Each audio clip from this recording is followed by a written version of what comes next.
Por favor, Aníbal, puedes comenzar a leer acá en el capítulo sexto, por favor, página 15.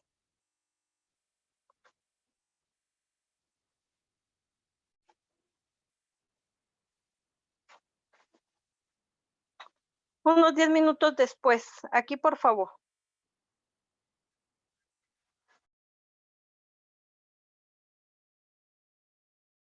Está bien,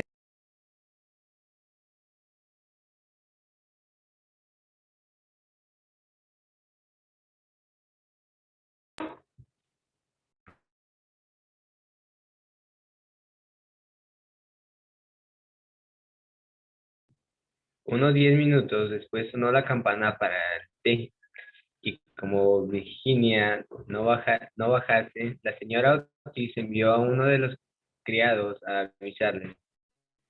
El criado volvió a los pocos instantes y dijo que no había logrado encontrar a la señorita Virginia por ninguna parte, como tenía la costumbre de ir todas las tardes al jardín a coger flores para la cena. La señora Ortiz no se alarmó al principio, pero como dieran las 6 y Virginia no apareciese, se sintió realmente intranquila y envió a los muchachos en busca suya, mientras ella y el señor Ortiz la buscaban por toda la casa. A las 6:30 volvieron los muchachos y dijeron que no habían logrado encontrar ni el más leve rastro de su hermana.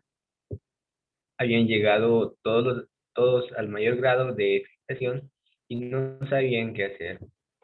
Cuando el señor Ortiz recordó de repente que hacía algunos días, que hacía algunos días había dado permiso a una banda de gitanos para que acampasen en el parque, se encaminó sin pérdida de tiempo hacia Black Bay Hall, donde sabía que se hallaba, acompañado de su hijo mayor y de dos mozos de la alquería. El duquecito de Cheshire, que estaba loco de ansiedad, suplicó que le permitieran acompañarlos, pero el señor Otis no se lo consintió por temor a lo que pudiera suceder. Al llegar al lugar en cuestión, se encontraron con que los gitanos habían partido, siendo evidente que la marcha había sido precipitada, pues las hogueras aún estaban encendidas y algunos platos diseminados sobre la hierba. Después de ordenar a Washington y a los dos mozos que recorrieran alrededores, se dirigió precipitadamente al castillo y desde allí telegrafió a todos los inspectores de policía de la provin- provincia encargando de buscar a una muchacha que había sido raptada por unos vagabundos gitanos. Luego ordenó que les trajeran de nuevo su caballo y después de haber encargado insistentemente a su mujer y a los tres muchachos que se nacen, se fue a todo galope por el camino de Ascot con un lacayo. Apenas llevan recorridas un par de millas cuando sintió que alguien galopaba tras él, y volviéndose vio el duquecito que se acercaba sobre su yegua, con el rostro encendido y sin sombrero. Lo Muchas siento gracias. mucho. Gracias, Aníbal, muy amable. Francisco, por favor, continuamos.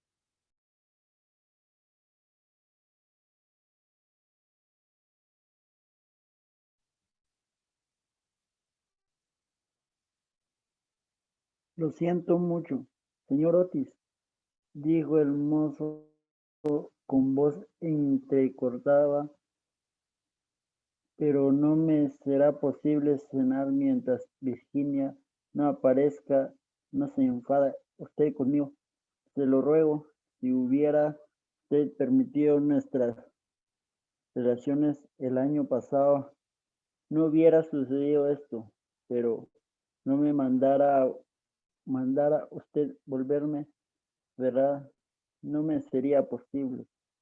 El embajador no pudo menos que sonreír al escuchar las palabras del joven, conmoviéndole en extremo el afecto que demostraba por Virginia, e inclinándose, le dio cariñosamente unos golpecitos en el hombro y dijo: está bien, Cecil, si no quiere usted volverse, venga conmigo, pero será preciso que compremos un sombrero al llegar a Scott.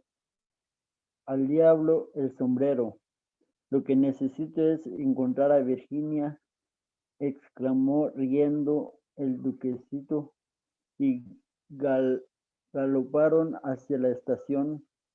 Una vez ahí, el señor Otis preguntó al jefe si había visto en el andén alguna muchacha que respondiera a las señas de Virginia, pero el jefe no pudo darle razón. No obstante, telegrafió a todas las estaciones de la línea y le aseguró que se ejercería una estrecha vigilancia. Después de haber comprado un sombrero para el duquesito en una tienda que estaba ya cerrado, el señor Otis decidió llegar hasta que Bexley, un pueblo a unas cuantas millas de distancia, que según parece era un lugar muy frecuentado por los gitanos a causa de su cercanía a la ciudad.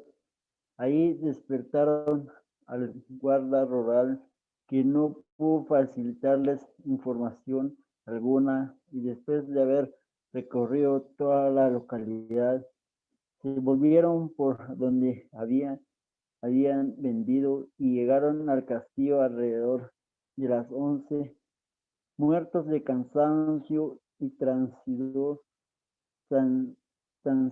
de dolor. Washington y los gemelos le esperaban a la puerta con linterna, pues la avenida estaba muy oscura. Tampoco ellos habían logrado descubrir el menor rastro de Virginia. Los gitanos fueron alcanzados en las praderas de Brooklyn, pero Virginia estaba con ellos.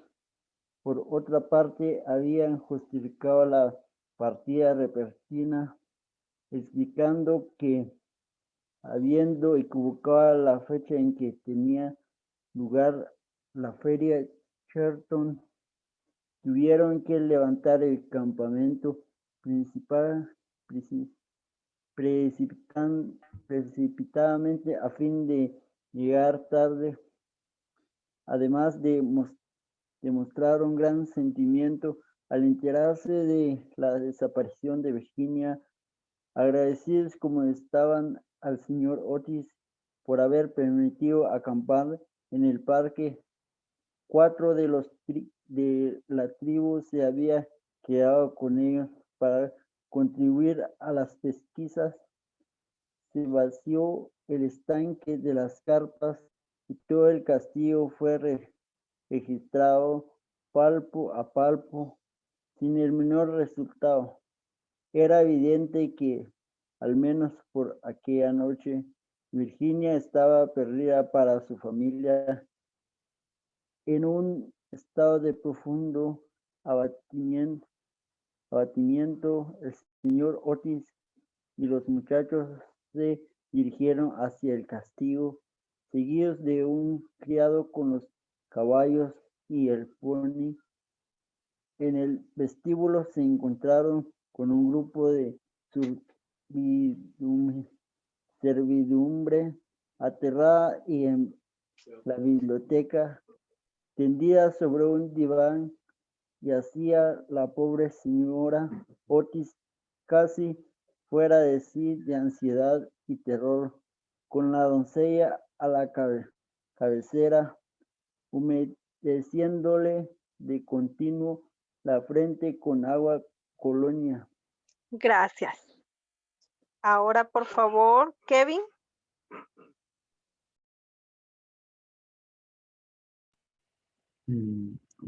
El señor Otis de inmediato insistió en que debía tomar algo sólido y ordenó que sirvieran la cena para todos. Fue una comida fúnebre, en la que apenas se despegaron los labios. Los mismos gemelos querían demasiado a su hermana para no sentirse consternados. Cuando hubieron terminado, el señor Otis, a pesar de las súplicas del duquesito, mandó que todo el mundo se fuera a la cama, diciendo que no se podía hacer ya nada aquella noche y que telegrafiaría por la mañana a, a Scotland Yard pidiendo que le mandaran inmediatamente algunos detectives, pero en el momento preciso en que salían del comedor, comenzaron a dar las 12 en el reloj de la torre, y cuando hubo sonado la última campanada, se oyó de pronto un chasquido. A continuación, un grito agudísimo, un trueno poderoso hizo retemblar el castillo. Una música ultraterrena lo invadió todo. Un tabique del rellano de las escaleras se hundió ruidosamente y en el espacio abierto apareció Virginia, muy pálida y muy blanca, con un cofrecillo en la mano. Todos se precipitaron hacia ella. La señora Otis la estrechó apasionadamente entre sus brazos. El duquesito casi la asfixió de besos, y los gemelos ejecutaron una danza salvaje de guerra en torno al grupo. Alabado sea Dios, hija mía, ¿dónde has estado?, dijo el señor Otis sin cierta irritación. No sin cierta irritación. Con la idea de que todo había sido una broma insensata, Cecil y yo hemos recorrido toda la comarca a galope en busca tuya, y tu madre ha estado a punto de morir del susto. Que no se vuelva a repetir estas bromas. Nada de bromas, como no sea el fantasma, gritaron los gemelos haciendo cabriolas. Gracias a Dios que te hemos encontrado, hija mía. Ya no te apartarás nunca de mi lado, murmuró la señora Otis, besando la trémula muchacha y erizando el oro, un tanto enmarañado de sus cabellos. Papá, dijo Virginia dulcemente, he estado con el fantasma. Ha muerto y tienen que venir a verlo. Fue muy malo, pero se ha arrepentido sinceramente de todo lo que hizo y me ha regalado este cofrecillo de joyas antes de morir. Toda la familia se contempló muda de asombro. Virginia estaba muy seria y volviéndose hacia la abertura por donde aparecía. Les condujo, a través del muro, por un estrecho pasadizo secreto. Washington, que llevaba en la mano una vela encendida que cogiera de la mesa. Venía el último. Por fin llegaron ante una gran puerta de roble tachonada de grandes clavos herrumbosos.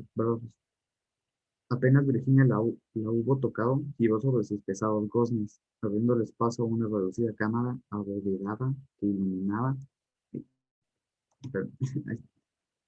que iluminaba eh, una ventana con rejas.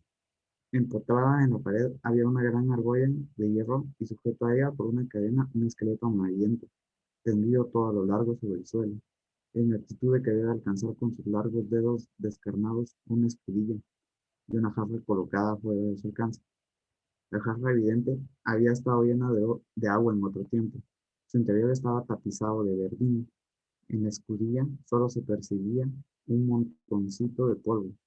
Virginia se arrodilló junto al esqueleto y juntando las manos comenzó a rezar en silencio, mientras los demás contemplaban llenos de asombro la terrible tragedia, cuyo secreto les era ahora revelado. ¡Bravo!, gritó de repente uno de los gemelos, que había estado mirando por la ventana, para saber en qué parte del castillo estaba situada aquella habitación. ¡Bravo! El viejo almendrazo seco ha florecido. Desde aquí se ve perfectamente las flores a la luz de la luna. Dios te ha perdonado, dijo Virginia gravemente, poniéndose en pie, y una luz maravillosa pareció iluminar su rostro. Eres un ángel, gritó el duquesito, y echándole los brazos al cuello, la besó. 4 días después de tan curiosos sucesos, a eso de las 11 de la noche, salía un cortejo fúnebre del castillo de Canterbury. La carroza iba arrastrada por 8 caballos negros, y cada uno de ellos llevaba un gran penacho de plumas de avestruz sobre la cabeza. El féretro estaba cubierto por un rico paño de púrpura, sobre el cual aparecían bordadas en oro las armas de los Canterbury. A uno y a otro lado de la carroza y de los coches caminaban los criados con antorchas encendidas y toda la procesión resultaba en extremo impresionante. Lord Canterbury percibía el duelo. Había venido expresamente de Gales para asistir al funeral y ocupaba el primer coche con Virginia. En el segundo iban el embajador de los Estados Unidos y su esposa. En el siguiente, Washington y los tres muchachos. Y en el último, la señora Ubney. Pues fue opinión general que, habiendo vivido bajo la influencia terrorífica del fantasma durante más de 50 años, tenía derecho a algo de desaparecer para siempre. Se había acabado una Gracias. Ahí Sí. estamos. Kevin, muy amable. Por favor, Sandra.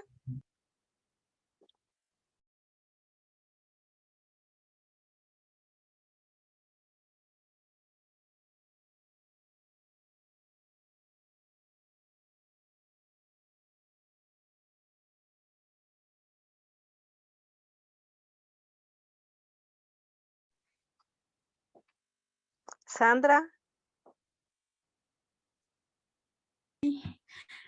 Se había acabado una profunda,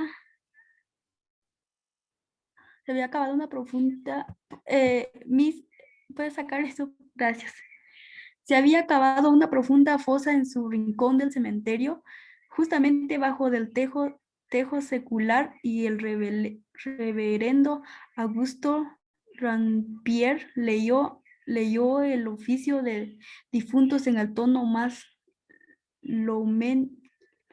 solemne. Solemne.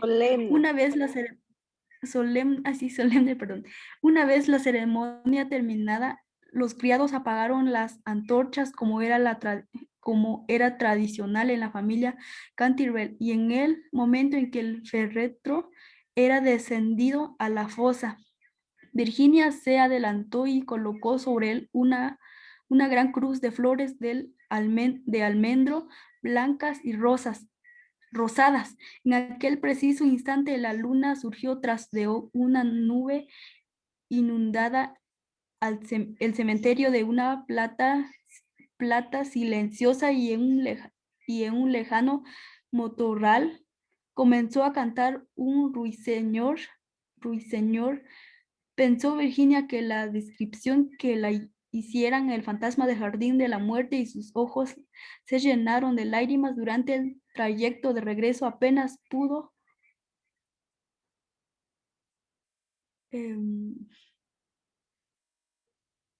Pronunciar una palabra. A la mañana siguiente.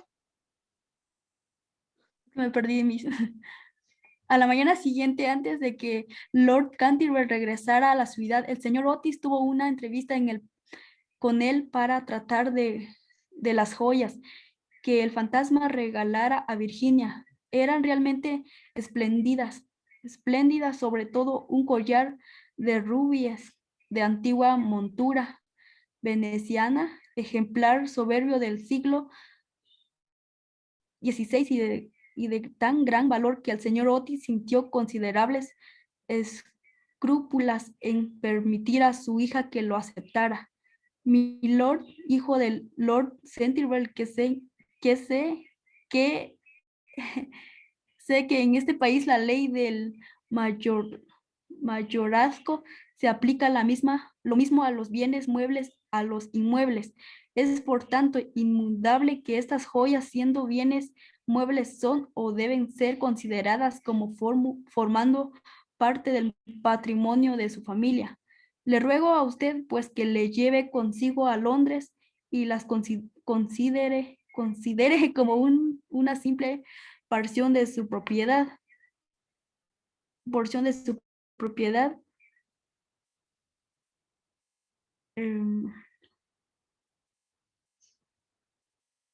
¿Dónde voy?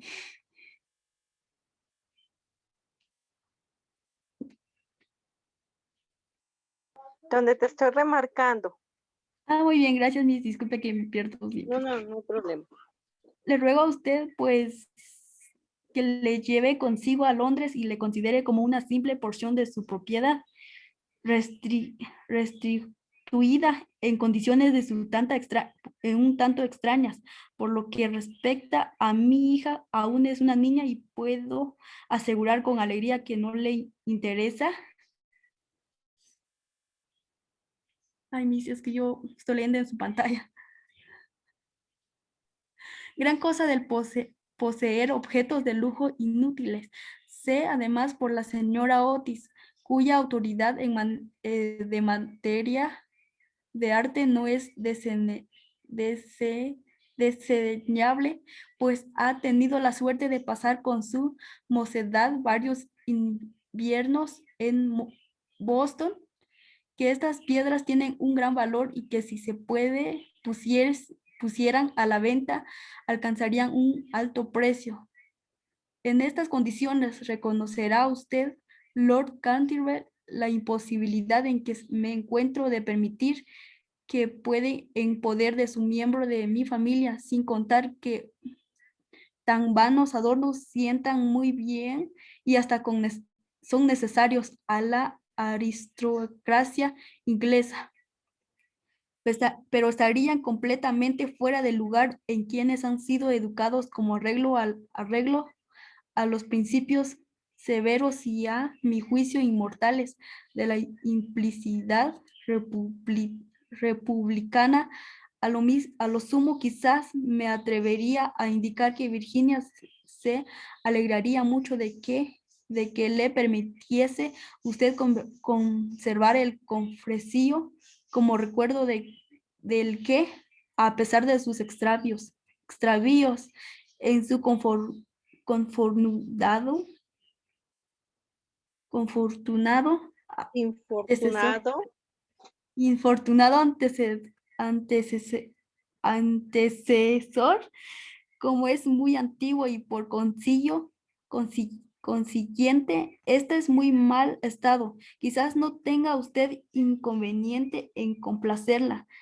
Yo, por mi parte, le aseguro que me sorprende a un extremo descubierto que mi hija mía tenía esas aficiones medievales, fenómeno que solo me explicó como el hecho de,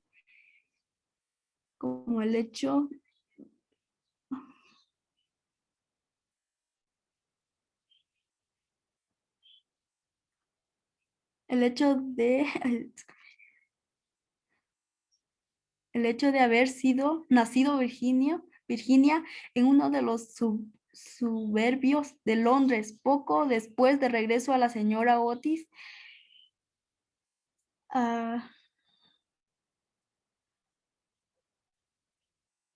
Ahí estamos bien, muchas gracias. De su Ay, viaje disculpe. a Atenas. Ahí estamos. Por favor, Cindy.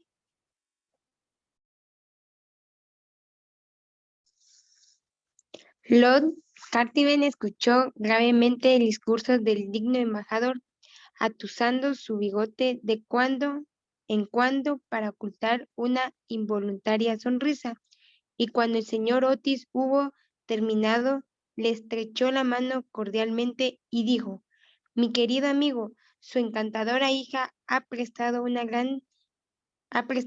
gran servicio a mi infeliz antepasado, Sir Simón, y tanto como yo, como mi familia, nos consideramos obligadísimos para con ella por su maravilloso valor y sangre fría.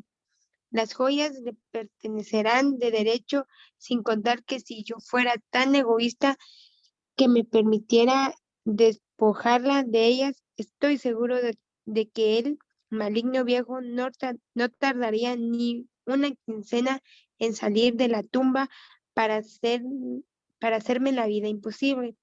En cuanto a que constituyan parte del mayorazgo, nada que no conste en testamento u otro documento legal, cualquiera puede ser considerado como tal, mucho menos estas joyas cuya existencia era totalmente desconocida hasta ahora. Así, le aseguro a usted que tengo el mismo derecho a ellas que su mayordomo. Y también creo poder asegurarle que cuando la señorita Virginia sea mayor, no le disgustará lo más mínimo tener unas cuantas cosas bonitas que ponerse. Además, olvida usted, señor Otis, que en el precio de venta quedó incluido el valor del fantasma y que, por tanto, todo lo que pudiera pertenecerle pasó a ser prioridad de usted desde desde aquel momento, por muy activo que se mostrara Sir Simón en cuando la galería durante la noche. Desde el punto de vista legal estaba absolutamente muerto. y una vez cerrado el trato quedó de su absoluta propiedad. Al señor Otis le disgustó en extremo la negativa de Lord Canterville y le explicó que meditase de nuevo su decisión, pero el generoso aristócrata se mantuvo firme en ella y acabó por convencer al embajador que permitiera a su hija aceptar el regalo que le hizo el fantasma. Cuando en la primavera de 1890 fue presentada en la primera recepción de la reina con motivo de su boda, la joven duquesa de Chers, sus joyas fueron motivos de general admiración. Virginia tuvo su corona, que es el premio con que su recompensa todas las niñas norteamericanas buenas, y tan pronto como tuvo edad para ello, la casaron con el duquesito. Eran ambos tan encantadores y se querían tanto que todo el mundo se alegró de ese matrimonio, a excepción de la vieja marquesa de Dumbleton, que había intentado atrapar al duque para una de sus 7 niñas solteras, dando nada menos que 3 comidas costosísimas con este fin.